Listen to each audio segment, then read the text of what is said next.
രാമായ രാമചന്ദ്രായ രാമഭദ്രായ വേദസേ രഘുനാഥായ നാഥായ സീതായ പദയേ നമഃ. വിഭീഷണൻ ശ്രീരാമസന്നിധിയിൽ.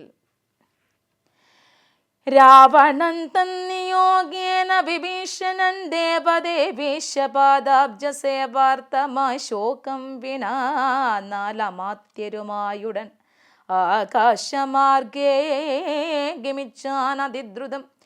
ശ്രീരാമദേവനിരുന്നരുളുന്നതിൻ നേരെ മുകളിൽ നിന്നുച്ചൈസ്തരം അവർ വ്യക്തവർണ്ണേന ചൊല്ലിടിനാൻ എത്രയും ഭക്തി വിനയ വിശുദ്ധമതിസ്ഫുടം.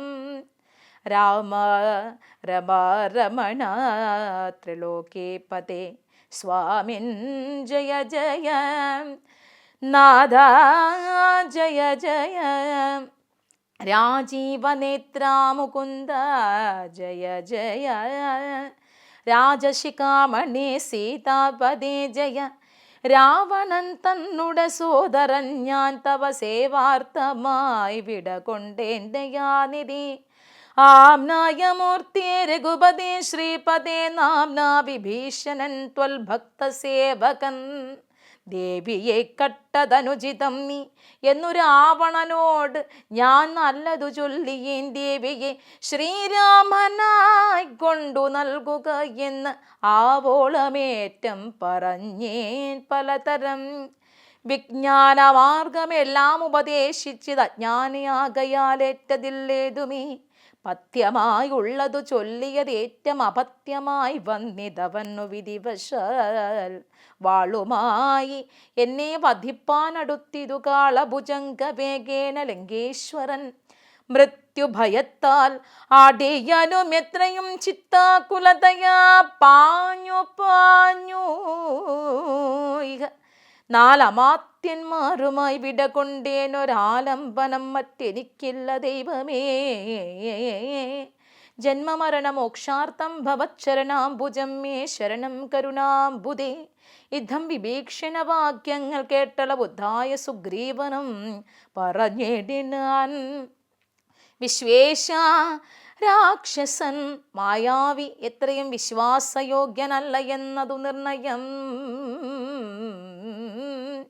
പിന്നെ വിശേഷിച്ച് രാവണ രാക്ഷസൻ തന്നുടെ സോദരൻ വിക്രമമുള്ളവൻ ആയുധപാണിയായേ വന്നാനമാത്യരും മായാവിശാരദന്മാർ എന്നോ നിർണയം.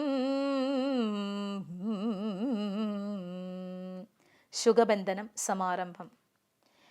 രക്ഷോവരനായ രാവണൻ ചുൽകയാൽ തൽക്ഷണേ വന്നു ശുകനാം നിശാചരൻ. പുഷ്കരെ നിന്നു വിളിച്ചു ചൊല്ലിടിനാൻ മർക്കടരാജനാം സുഗ്രീവനോടിതം. രാക്ഷസാധീശ്വരൻ വാക്കുകൾ കേൾക്ക നീ ഭാസ്കരസൂനോ പരാക്രമവാരിതേ.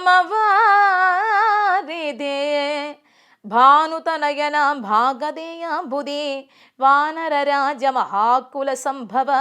ആതിഥേയേന്ദ്രസുതാനുജനാകയാൽ ഭ്രാതൃസമാനൻ ഭവാൻ മമ നിർണയം. നിന്നോടു വൈരം എനിക്കേതുമില്ല, മറ്റെന്നിൽ വിരോധം നിനക്കുമില്ല ഏതുമേ. രാജകുമാരനം രാമഭാര്യാമഹം വ്യാജേന കൊണ്ടുപോന്നേൻ അതിനെന്തുതേ. മർക്കടസേനയോടും അതിവിദ്രുതം കിഷ്കിന്ധയാം നഗരയ്ക്കു പൊയ്ക്കൊള്ളുക നീ. ദേവാദികളാലും അപ്രാപ്യമായൊന്നു കേവലമെന്നുടെ ലങ്കാപുരമെടോ. അല്പസാരന്മാർ മനുഷ്യരും എത്രയും ദുർബലന്മാരായ വാനരയൂഥവും എന്തോന്നു കാട്ടുന്നിതെന്നോടിവിടെ വന്ന അന്ധകാരം നിനച്ചിടായിക നേവ്രത. യുദ്ധം ശുഗോക്തികൾ കേട്ടു കപികുലമുത്തായ ചാടിപ്പിടിച്ചാറതിദ്രുതം. മുഷ്ടിപ്രഹരങ്ങളേറ്റു ശുഗൻ അതിക്ലിഷ്ടനായേറ്റം കരഞ്ഞു തുടങ്ങിയിടിനായ. രാമ രാമ പ്രഭോ കാരുണ്യവാരിതേ രാമനാഥ പരിത്രാഹി രഘുപതേ. ദൂതരെ കൊല്ലുമാറില്ല പണ്ടാരുമേ നാഥ, ധർമ്മത്തെ രക്ഷിച്ചു കൊള്ളേണമേ. വാനരന്മാരെ നിവാരണം ചെയ്യുകാശു മാനവവീര, ഹതോഹം പ്രപാഹി മാം. ഇദ്ധം ശുകപരിദേവനം കേട്ടോരു ഭക്തപ്രിയൻ വരദൻ പുരുഷോത്തമൻ, വാനരന്മാരെ വിലക്കേടിനാൻ. അന്നേരം ആനന്ദം ഉൾക്കൊണ്ടുയർന്നു ശുകൻ തഥാ ചൊല്ലിനാൻ സുഗ്രീവനോടു, ഞാൻ എന്തോന്നു ചൊല്ലേണ്ടതങ്ങു ദശഗ്രീവനോട് അത് ചൊല്ലിയിടുക എന്നതു കേട്ടു സുഗ്രീവനും ചൊല്ലിടിനാനാശു ശുകനോടു, സത്വരം ചൊല്ലുള്ള ബാലിയെ പോലെ ഭവാനയും കൊല്ലേണമാശു. സപുത്ര ബലാന്വിതം ശ്രീരാമ പത്നിയെ കട്ടുകൊണ്ടേടിന ചോരനെയും കൊന്ന് ജാനകി തന്നെയും കൊണ്ടുപോകേണം എനിക്ക് കിഷ്കിന്ധിക്ക് രണ്ടില്ല അതിനെന്നു ചൊല്ലിയിടു നീ. അർക്കാത്മജോക്തികൾ കേട്ടു തെളിഞ്ഞളവർക്കാന്വയോത്ഭവൻ താനും അരുൾ ചെയ്തു, വാനരന്മാരെ ശുകനെ ബന്ധിച്ചു കൊണ്ടൂനമൊഴിഞ്ഞിങ്ങു കാത്തുകൊണ്ടിടുവിൻ. ഞാൻ ഉറച്ചേരിയയക്കാവിതെന്ന് അതും ആനന്ദമോട് അരുൾ ചെയ്തോ രഘുവരൻ. വാനരന്മാരും പിടിച്ചു കെട്ടിക്കൊണ്ടു ദീനത കൈവിട്ടു കാത്തുകൊണ്ടിടിനാൻ. ശാർദൂല വിക്രമം പൂണ്ട കപിബലം ശാർദൂലനായ നിശാചരൻ വന്നു കണ്ട് ആർത്തനായി രാവണനോട് ചൊല്ലിടിനാൻ. വാർത്തകളുള്ള വണ്ണം അതു കേട്ടൊരു രാത്രിഞ്ചരേശ്വരനാകിയ രാവണൻ ആർത്തി പൂണ്ട് ഏറ്റവും ദീർഘചിന്താന്വിതം ചീർത്ത ഖേദത്തോടു ദീർഘമായി ഏറ്റവും വീർത്തു ഉപായങ്ങൾ കാണാൻ ഇരുന്നേടിനാൻ. പർവ്വത തുല്യ ശരീരികളാകിയ ദുർവാരവീര്യമെന്ന കവികളും സർവദിക്കിങ്കലും നിന്നു സരബസം പർവ്വത പാഷാണ പാദപജാലങ്ങൾ കൊണ്ടുവരുന്നവ വാങ്ങി തെരോത്തരെ കൊണ്ടവിഹീനം പടുത്തു തുടങ്ങിയിടിനാൻ. നേരെ ശതയോജനായതമായുടൻ 5 യോജന വിസ്താരമാം വണ്ണം യുദ്ധം പടുത്തു തുടങ്ങും വിധവും രാമഭദ്രനാം ദാശരഥി ജഗദീശ്വരൻ വ്യോമകേശം പരമേശ്വരം ശങ്കരം രാമേശ്വരം എന്ന നാമം അരുൾ ചെയ്തു. ശോഭനമായ മുഹൂർത്തേന സംസ്ഥാപ്യ പാപഹരായ ത്രിലോകഹിതാർത്ഥമായി പൂജിച്ചു വന്ദിച്ചു ഭക്ത്യാ നമസ്കൃത്യ രാജേവലോചനൻ ഏവം അരുൾ ചെയ്തു. യാതൊരു മർത്യനിവിടെ വന്നാദരാൽ സേതുബന്ധം കണ്ടു രാമേശ്വരനെയും ഭക്ത്യാ ഭജിക്കുന്നിത്. അപ്പോൾ അവൻ ബ്രഹ്മഹത്യാദി പാപങ്ങളോടു വേർപെട്ടത് ശുദ്ധനായി വന്നുകൂടും. മമാനുഗ്രഹാൽ മുക്തിയും വന്നേടും എല്ലൊരു സംശയം. സേതുബന്ധത്തിങ്കൽ മജ്ജനവും ചെയ്ത് ബോധേശനാകിയ രാമേശ്വരനെയും കണ്ടു വണങ്ങി പുറപ്പെട്ട് ശുദ്ധനായി കുണ്ഠത കൈവിട്ടു വാരാണസി പുഗ്ഗു ഗംഗയിൽ സ്നാനവും ചെയ്തു ജിതശ്രമം ഗംഗാസലിലവും കൊണ്ടുവന്നാദരാൽ രാമേശ്വരൻ അഭിഷേകവും ചെയ്തത് ശ്രീമൽ സമുദ്രേ കളഞ്ഞു തൽഭാരവും. മജ്ജനം ചെയ്യുന്ന മർത്യൻ എന്നോടു സായുജ്യം വരും, അതിനില്ലൊരു സംശയം എന്നരുൾ ചെയ്തിതു രാമൻ തിരുവടി നന്നായി തൊഴുതു സേവിച്ചിതെല്ലാവരും. വിശ്വകർമാത്മജനാം നളനും പിന്നെ വിശ്വാസമോടു പടുത്തു തുടങ്ങിയിടിനാൻ. വിദ്രുതമദ്രിപാക്ഷാണ തരുക്കളാൽ ആദിനെ തീർന്നു 14 യോജന, തീർന്നത് 20 യോജന. പിറ്റേനാൾ 3-ാം ദിനം 21 യോജന, 4-ാം ദിനം 22 അതുപോലെ 23 5-ാം ദിനം 5 നാൾ കൊണ്ടു 100 യോജനായതും. ചഞ്ചലം എന്നിയെ തീർന്നോരനന്തരം സേതുവിന്മേലെ നടന്നു കവികളും ആതങ്കഹീനം കടന്നു തുടങ്ങിയിടിനാൻ. മാരുതി കണ്ടേ കരേറി രഘുത്തമൻ, താരേയ കണ്ടേ സുമിത്രാതനയനും. ആരോഗ്യച്ചെന്നു സുബേലാചല മുകളേറിയിടിനാൻ വാനരസേനയോടും ദ്രുതം. ലങ്കാപുരാലോകേശനാശയാ രാഘവൻ ശങ്കാവിഹീനം സുബേലാചലോപരി സംപ്രാപ്യ നോക്കിയ നേരത്തു കണ്ടു ജംഭാരിതൻ പുരിക്കൊത്ത ലങ്കാപുരം സ്വർണമയധ്വജ പ്രാകാര തോരണ സമ്പൂർണം മനോഹരം പ്രാസാദ സംകുലം കൈലാസ ശൈലേന്ദ്ര സന്നിഭഗോപുരജാല പരികാശദഗ്നി സമന്വിതം പ്രാസാദമൂർധനെ വിസ്തീർണ ദേശേ മുദ വാസവതുല്യ പ്രഭാവേന രാവണൻ രത്നസിംഹാസനേ മന്ത്രിഭിസംകുലേ രത്നദണ്ഡാതപത്രൈരുപശോഭിതേ ആലവട്ടങ്ങളും വെഞ്ചാമരങ്ങളും ബാലത്തരുണിമാരെ കൊണ്ടുവേയിച്ച് നീലശൈലാഭം ദശകിരീടോജ്വലം നീലമേ കോപമം കണ്ടു രഘുത്തമൻ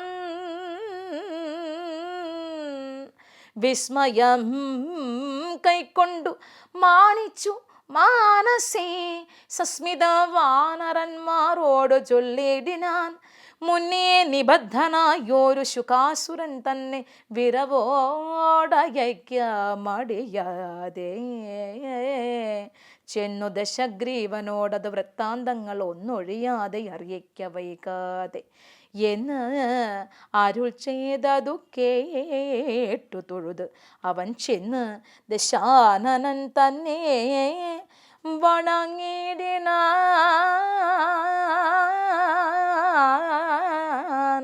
ചെന്നു ദശാനനൻ തന്നെ വണങ്ങിടിനാൻ.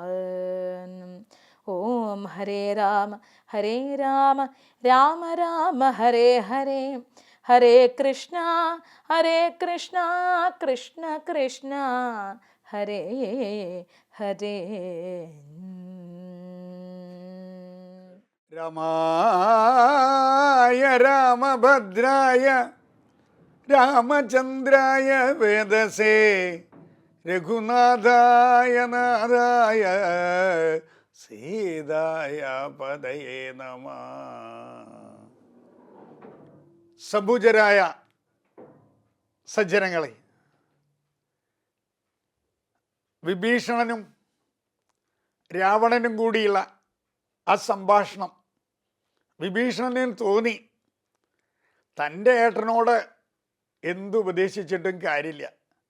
കാരണം എന്താ, അങ്ങോട്ട് തലയിൽ കയറില്ല.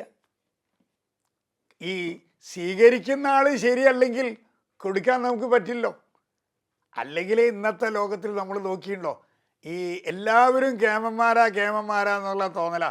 നമ്മൾ വല്ല കല്യാണത്തിനൊക്കെ പോകുമ്പോൾ വല്ല പാഴ്സലും മേടിക്കും, എന്നിട്ട് കൊടുക്കാൻ വേണ്ടിയിട്ട് ഈ പാഴ്സൽ കടയിൽ എന്ന് മേടിച്ചാൽ നമ്മൾ ആദ്യം എന്താ ചെയ്യുക, താൻ കേമനാച്ചിട്ട് പറയും വില മാറ്റുക അല്ലേ. ഈ മേടിക്കുന്ന ആളാദ്യം എന്ത് ചെയ്യുക, പാഴ്സൽ കിട്ടിക്കഴിഞ്ഞാൽ കല്യാണത്തിനൊക്കെ പാഴ്സൽ കൊടുത്താൽ പോയി വയ്ക്ക് നമ്മൾ വില നോക്കും. പക്ഷേ കൊടുക്കണമെന്ന് അതിലും വലിയ കേമനാ, ആദ്യം തന്നെ വില ചെയ്തി കളഞ്ഞിട്ടുണ്ടാവും. എന്ന മാതിരിയാണ് ഇവിടെ ഈ രാവണനും വിഭീഷണനും പറഞ്ഞു പരമാവധി വിഭീഷണൻ ഉപദേശിച്ചു കൊടുത്തു. അതുപോലെ തന്നെ ആ ഈ ത്രിജട വിഭീഷണൻ്റെ പുത്രി വളരെ സഹായം ചെയ്തിട്ടുണ്ട്. അതൊരു പാരമ്പര്യം തന്നെയാണ്, ചില ആൾക്കാർക്ക് കിട്ടുന്നതാണ്. അപ്പം വിഭീഷണന് തോന്നി ഇനി ഇവിടെ നിന്നാ ശരിയല്ല, തൻ്റെ കാര്യം ഏകദേശം റെഡിയാവുമെന്ന് ഉറപ്പായി. വിഭീഷണൻ എന്ത് ചെയ്തു അറിയോ? ഒരു 4 മന്ത്രിമാരെയും കൂട്ടി നേരെ വിമാനത്തിൽ നേരെ ശ്രീരാമൻ, അവർ തീരത്ത് നിൽക്കുകയാണല്ലോ, കടൽ തീരത്ത്, എന്ത് ചെയ്യണം എന്നറിയാണ്ടേ ആ സമയത്ത് അവിടെ വന്ന് പെടുകയാണ്. 4 പേരും ശത്രുക്കളാണ്, എന്ത് ചെയ്യണം എന്നറിയുന്നില്ല. കാരണം എന്താ, ഒരു കാര്യം എന്ത് ചെയ്യണം എന്ന് അറിയണ്ടേ. ഉടനടി ചാടി പുറപ്പെട്ടു. ആര്? സുഗ്രീവൻ.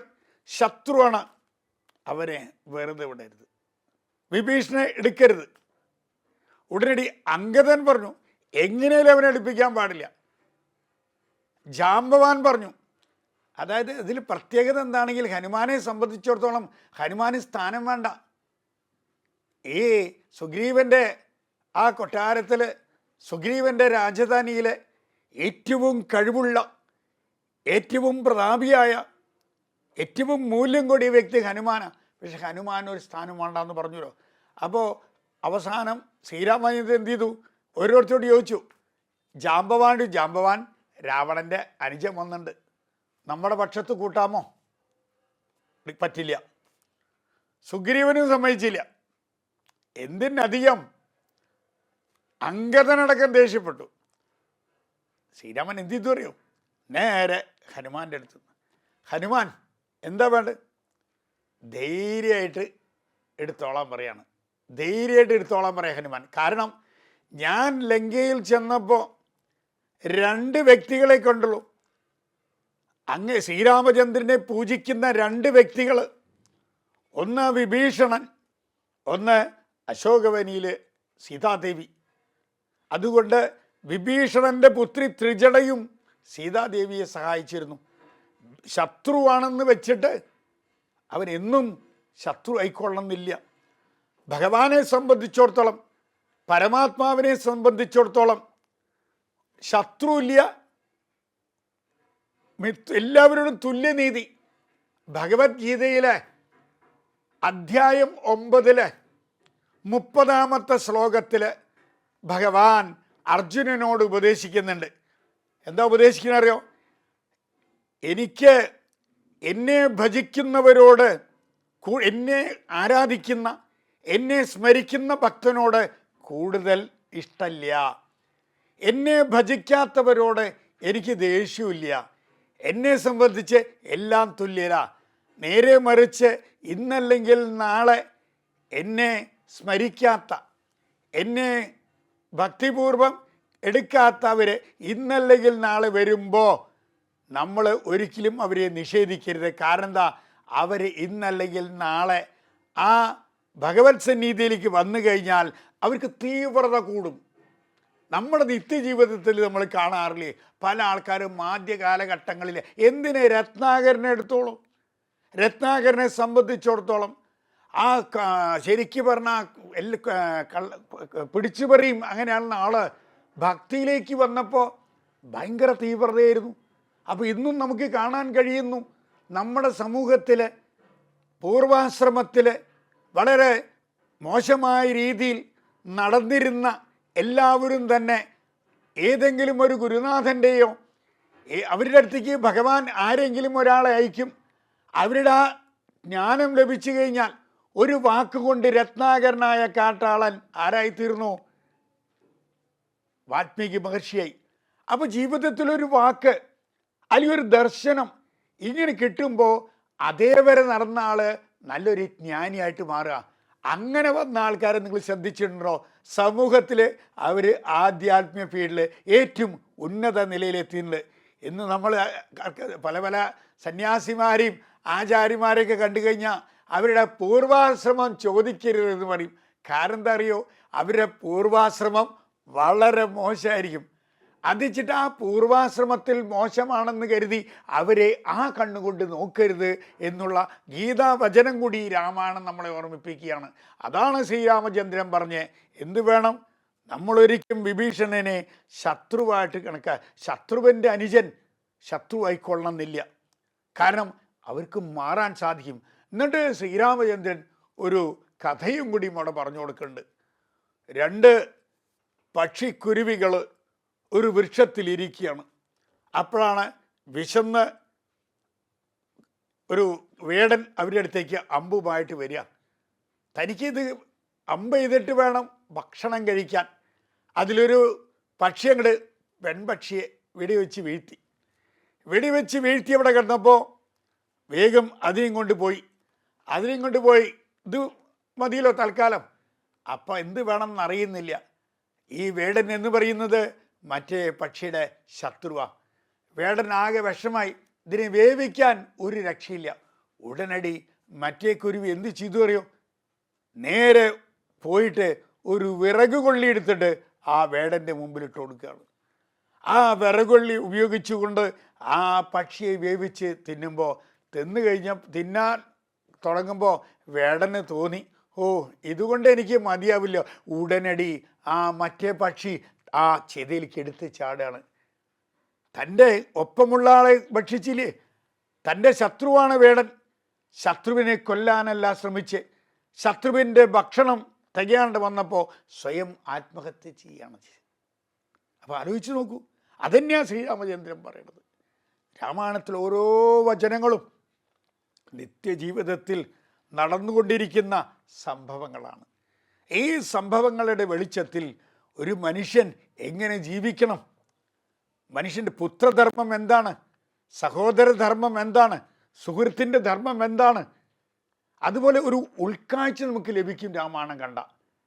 കാരണം ഈ ഓരോരുത്തരോടും ചോദിക്കണുണ്ട്. വിഭീഷണൻ വന്നപ്പോൾ പിന്നെ പറയാണ് ഇനി എന്ത് വേണം എന്നുള്ളതാണ്. അപ്പോഴാണ് ഉടനടി ഒരു ദൂതനെ വിടുകയാണ്, ശുഗൻ വന്ന വയ്ക്ക് ചോദിക്കുകയാണ്, അതേ നിങ്ങൾ ഒരു കുരങ്ങൻ വന്ന് കുറച്ചൊക്കെ ചെയ്തു വച്ചു, അതുകൊണ്ട് ഞങ്ങൾ ക്ഷമിച്ചിരിക്കുന്നു, ഇനി ലങ്കയിലേക്ക് പുറപ്പെടണ്ട. അപ്പോൾ ഉടനടി സംശയമൊന്നും ഉണ്ടായില്ല, ആ ശുഗനെ അവിടെ ബന്ധിക്കുകയാണ്. ശുഗനെ ബന്ധിച്ചിട്ട് തിരിച്ചു വിടുകയാണ്. രാവണനോട് ഇന്ന് പറ, അധികം വൈകാണ്ട് ആ അശോകവനിയിൽ കരഞ്ഞുകൊണ്ടിരിക്കുന്ന ആ സ്ത്രീരത്നത്തെ കൊണ്ടുവരാൻ ശ്രീരാമചന്ദ്രൻ നേരിട്ട് വരുന്നുണ്ട്. ഒരു രാവണനും അതിന് കൂട്ടിയെ പറ്റില്ല എന്ന് പറഞ്ഞോളാൻ പറഞ്ഞ് ശുഗനെ വിടുകയാണ്. നിങ്ങൾക്കെല്ലാവർക്കും തന്നെ ശ്രീരാമചന്ദ്രസ്വാമിയുടെ അനുഗ്രഹം ഉണ്ടാവാൻ ആത്മാർത്ഥമായി പ്രാർത്ഥിക്കുന്നു.